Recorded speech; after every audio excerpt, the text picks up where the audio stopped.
Candy Burst is a fantastic feature plant, hedge or mass planting option for any landscape. This has to be one of the most compact, dense, burgundy pink flowering bottle brushes ever.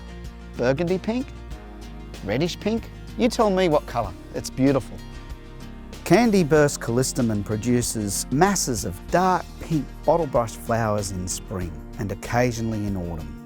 Candy Burst Callistemon is a semi-compact fine-leaf callistemon that is great as a feature plant or for mass planting and hedging. Its gorgeous dark pink flowers add a gentle burst of colour in spring and contrast beautifully with its dark green foliage. It has good frost and drought tolerance once established and will tolerate full sun to partly shaded positions and is great for attracting bees and native birds.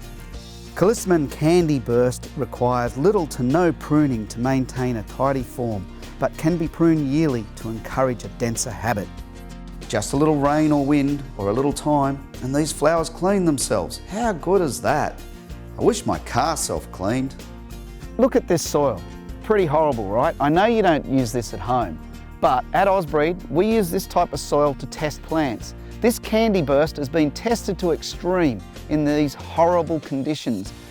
At Ozbreed, we test, we don't guess.